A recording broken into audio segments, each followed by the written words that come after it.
welcome to Whisky.com, where fine spirits meet. And today I'm in Ireland and I'm actually in sunny Dublin. And yeah, today I'm here at the St. Patrick's Tower. It was actually not always called St. Patrick's Tower. It was actually called St. Patrick's Tower just after the 1960s, when the Irish Army actually rebuilt the tower because it was partly collapsing and was not in good shape because it was never used. And they actually put a statue of St. Patrick's on the tower at the very top, and that's why it's now called St. Patrick's Tower. Before, it was actually a mill. Back in the days, you called them a smock. A smock was a certain kind of mill. It had actually had blades on it, and it was turning, and it could turn with the wind.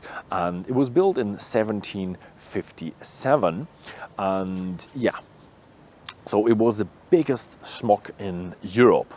Later, they built bigger in the Netherlands, and yeah, that's a different kind of story.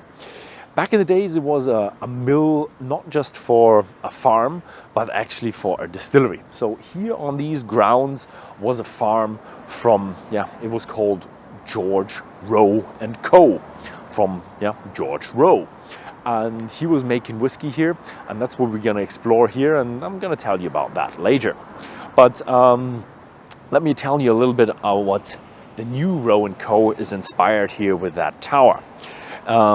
The bottle, actually, the shoulder of the bottle is actually in the same shape as the top of the tower, of that copper lid. And the copper lid, that is oxidized and therefore very green, and is the same color that we have here on the front of the bottle.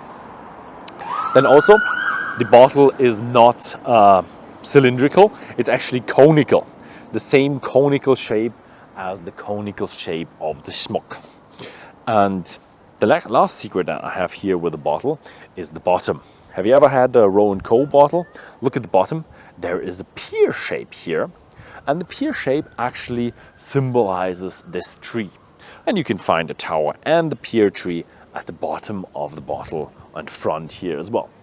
This pear tree is actually a very famous tree here in Ireland because it's the oldest fruit-bearing tree in the country. They don't quite know how old it is, but it's around 200, a little bit older than 200. And it was built planted nearly the same time when the smock was built. And yeah, so it's the oldest fruit-bearing tree here in Ireland. Yeah, that was pretty much it. And now let's get into the distillery and find out how this whiskey is made. So let's do a bit of history about, not this distillery, but about the Roe name of whiskey.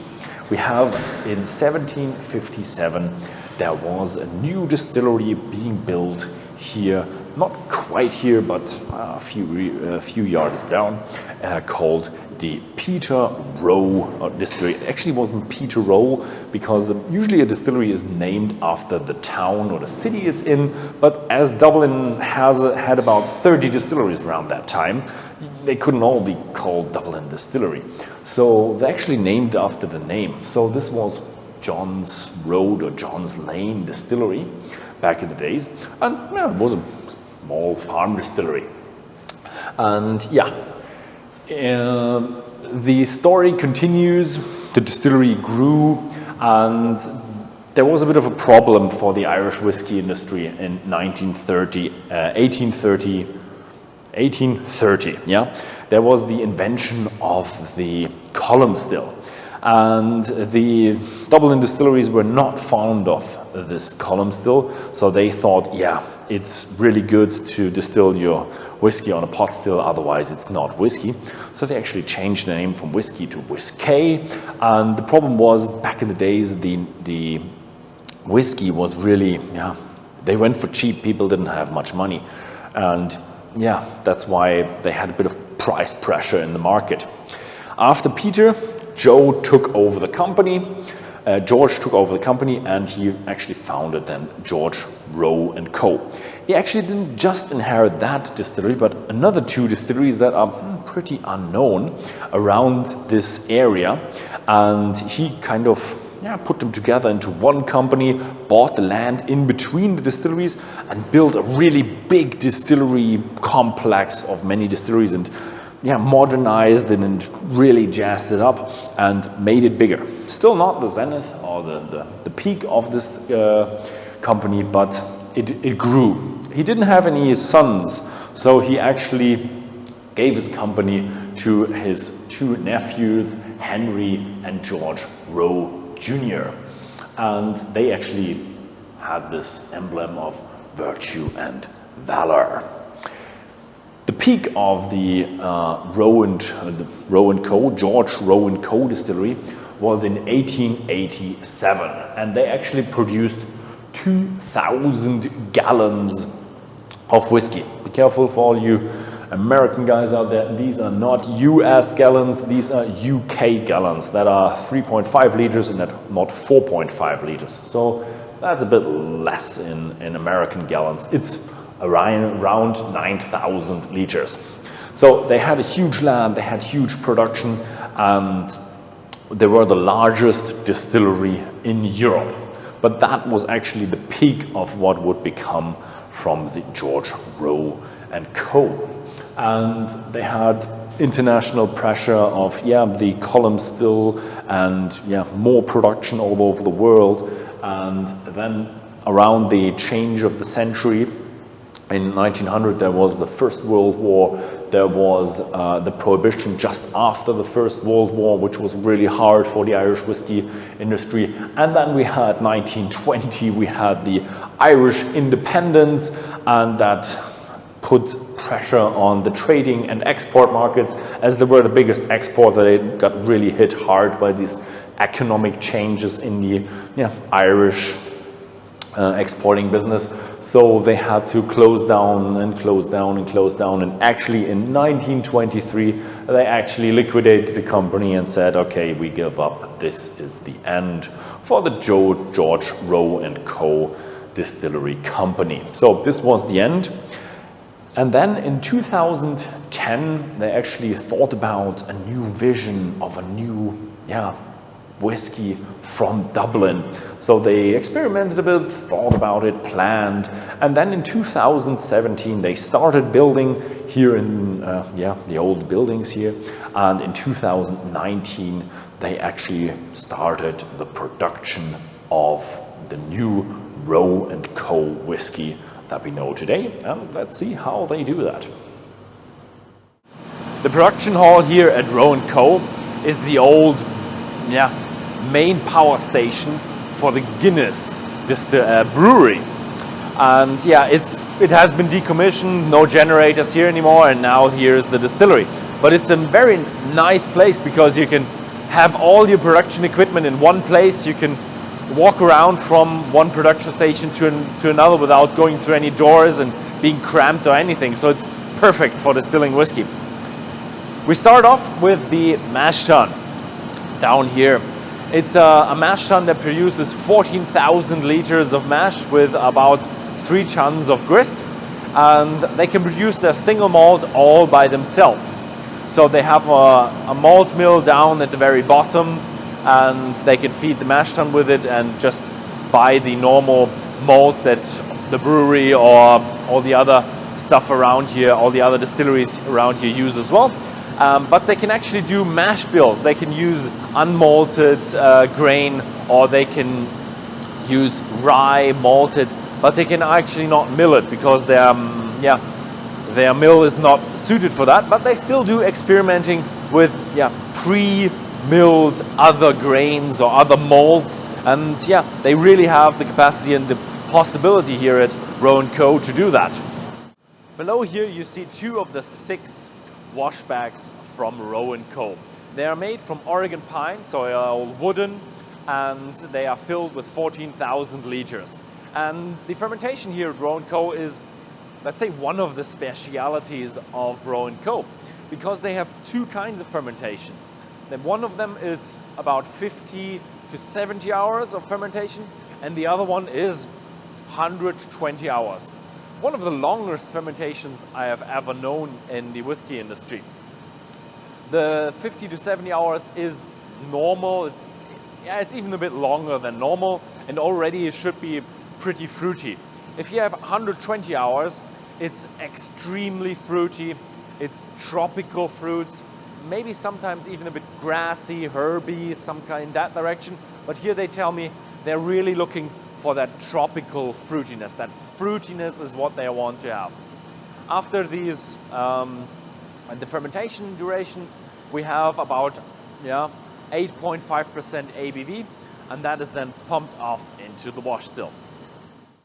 Behind me are the stills, and if you can see it, there are 3 stills, and that's what Irish whiskey is all about: triple distillation. The stills are a little bit wide. That is usual for Irish whiskey, but they are incredibly tall also. They have an incredibly thin and long necks. But let's start with the wash still. 14,000 liters, and it is customary for Irish distilleries to give names to the stills.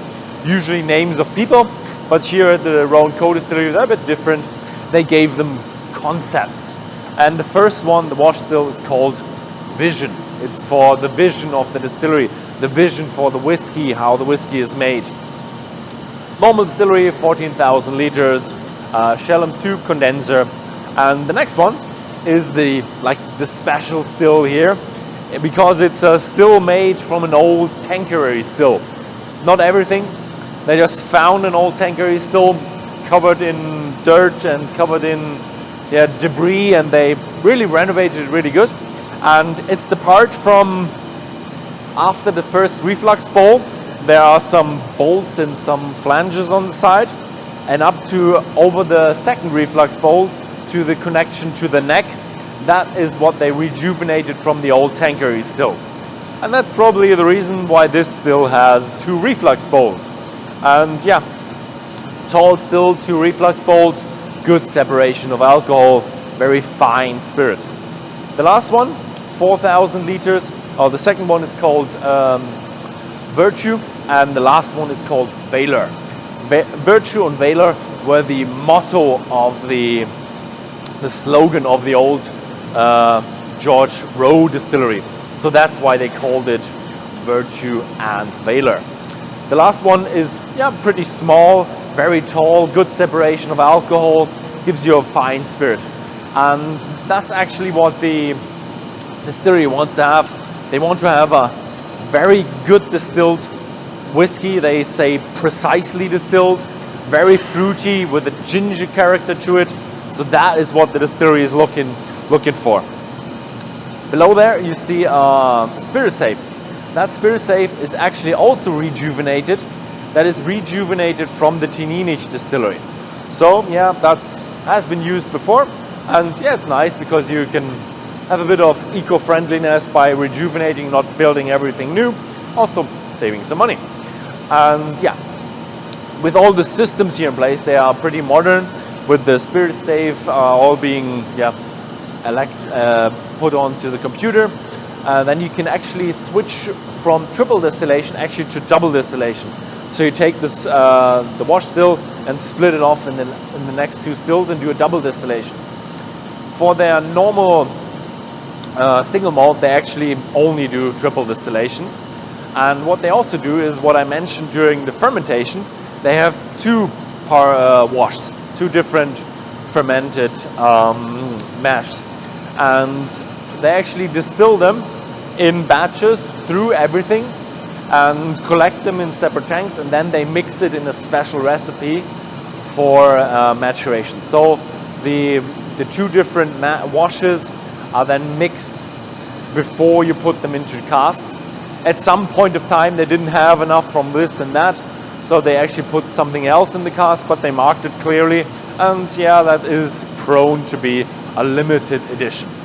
So watch out. Next is the maturation. In terms of maturation, I have a little bit of bad news for you. You cannot visit the warehouses of Roe Co. The Roe Co Distillery does not have warehouses on site because it is actually illegal to store whiskey inside the city limits of Dublin. That goes back to the year 1875.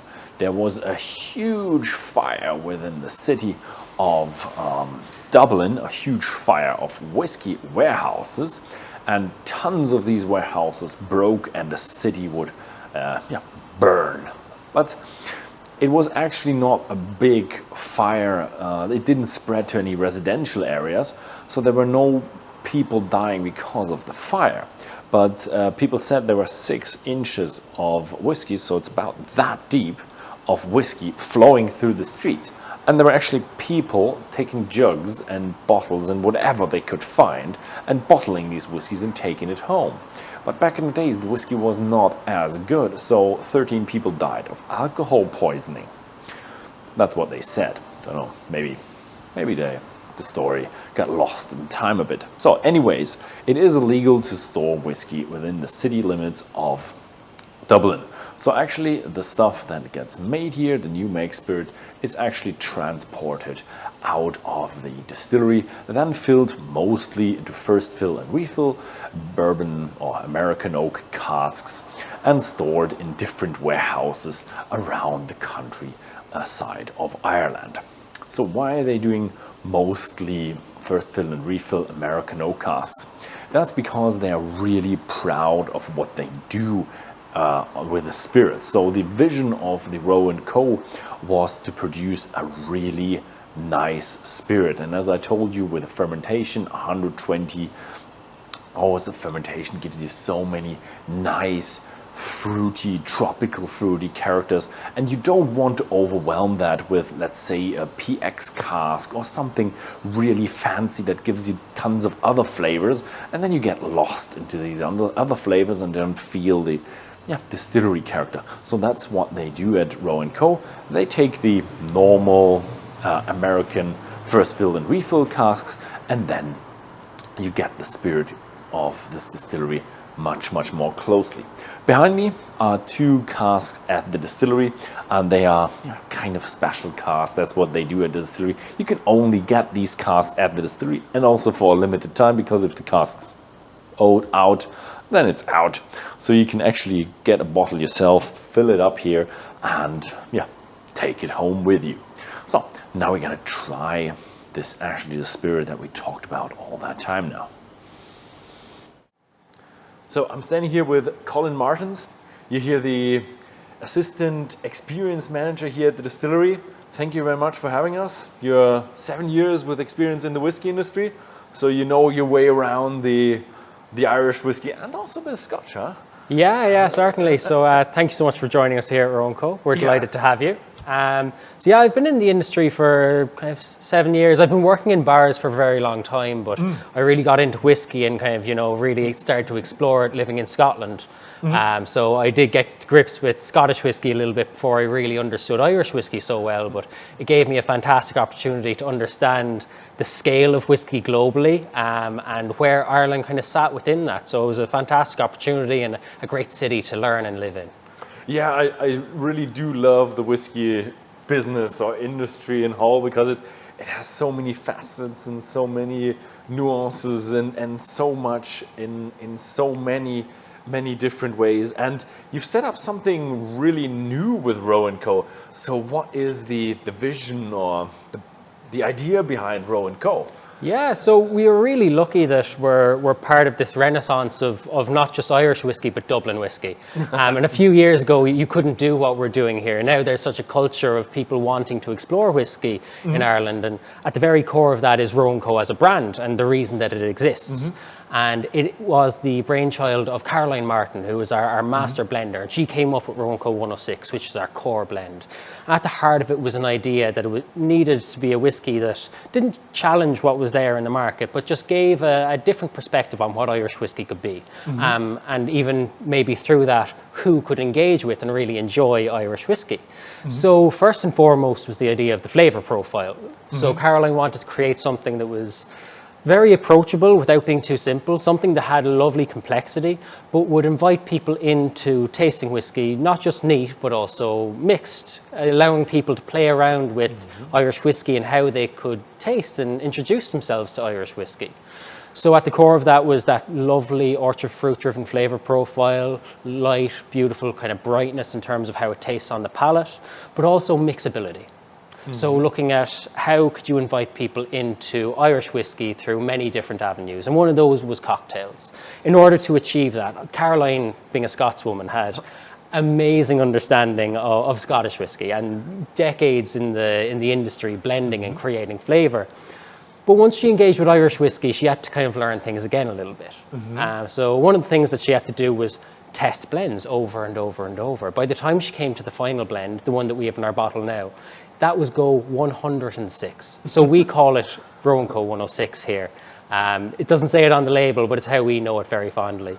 She also needed a little bit of help to create an Irish whiskey that was going to represent an Irish flavour profile. So she engaged with some of the best bartenders all across Ireland, and she would send them the whiskey to drink neat, but also to mix. And that brought a few decisions into play. And one of those was the bourbon casking, which we'll talk about when we do our tasting, and that was really important and very important in terms of presenting the quality and the character of the spirit. Also decisions like the ABV. So Irish whiskey, by law, technically, it has to be at least 40% ABV, 80 proof.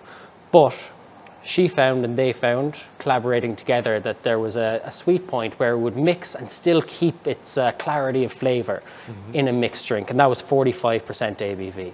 Another decision that was made, which was very important, was to non-chill filter. I've always heard, and I now always say, you know, those oils, that texture, that's the vehicle for flavour to really express itself. So non-chill filtration means that we're able to keep those oils and keep those vehicles for flavour. And those decisions all along the way, with a little bit of collaboration and a little bit of consultation, brought Caroline Martin's vision for that kind of whiskey to fruition, to what we have in the bottle and in our glasses here now as well. And that was really the inception point. And now we have an amazing distillery. We have an amazing master blender in Caroline Martin, who actually retired just last year very successfully. And our head distiller, Laura Hemme, who is creating and laying down the spirit for the future, doing some really fantastic and inventive stuff. So yeah, really exciting time to be part of not just Irish whiskey or Dublin whiskey, but certainly Roe Co. Yeah, I love the idea that you have a whiskey that has not been created by a flavor team or some very, very big expert, but like it's in collaboration with like the customer, as in the bars. Absolutely. Yeah, that is a really nice idea. So let's try it. Let's get to the liquid. So I've kind of teased out a few of the details already, but just to look at what we have in our glass. So this is Roe Co 106. It's a blend of triple distilled malt whiskey and grain whiskey. The malt component, for the most part, is matured in refill bourbon casks. So they've been used for bourbon, they've been used for something else, then we got our hands on them. So the malt part is that one where you have the mixture between the 50, 70 hour fermentation and 120 hour fermentation. Yeah, so what we're pursuing here at the moment is definitely towards the style to make sure that we have that malt character going forward. So really fruit driven, you know, lovely, rich orchard fruits.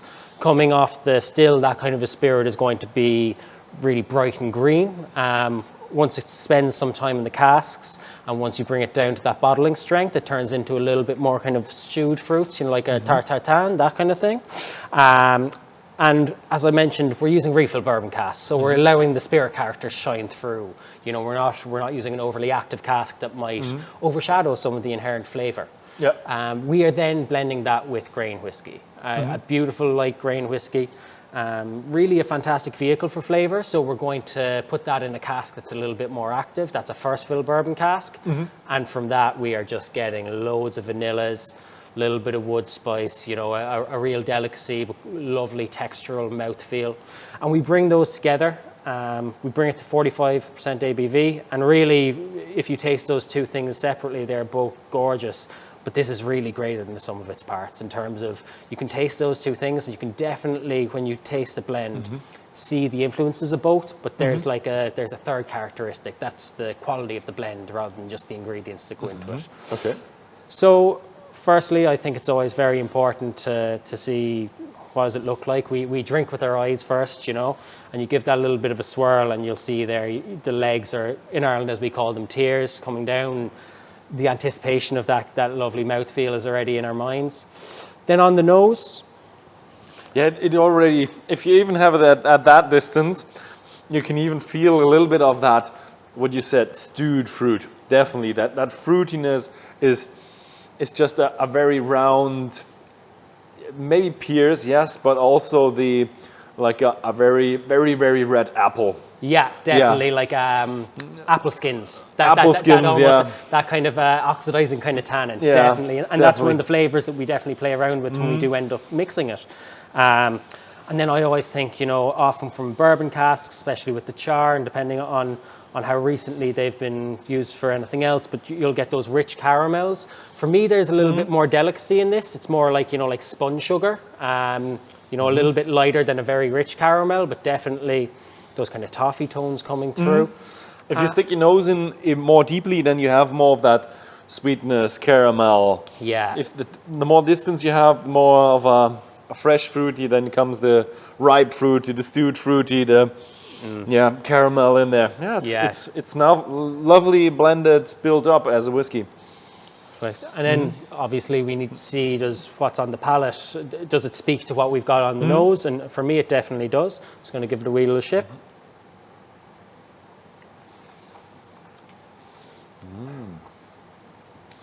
For me, it's so important there that, you know, that mouth feel. There's a nice little bit of dryness on the end of it, you know, that little bit of tannin. But definitely that long kind of lingering finish is definitely one of those kind of caramels, and even a richer kind of burnt caramel character. Stronger than I expected. I expected more of a lightweight, but it does have some, you do feel a bit of that oak as well. I wouldn't say oak, but volume.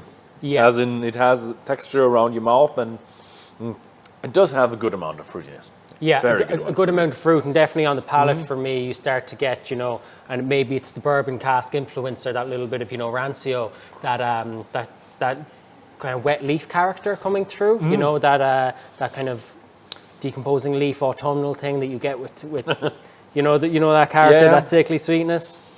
I like it.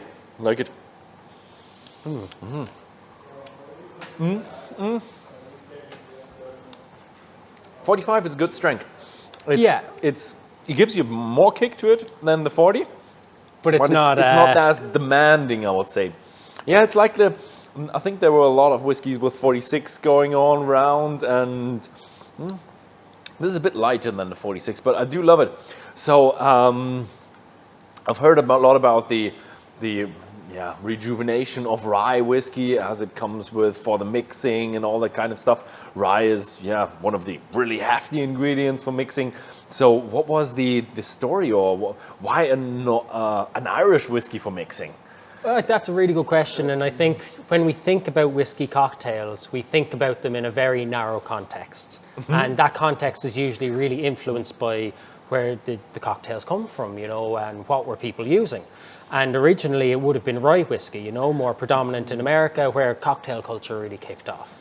And when we obviously look at the industry over there moving to the south and moving more into bourbon country and sweeter mash bills, and then those taking the place of rye in those cocktails. And then post-Prohibition, obviously a lot of bartenders, a lot of incredible bartenders in the States, they couldn't make a living, so they moved to Europe. And it was only once they got over here that you start to see European spirits really getting into the mix. So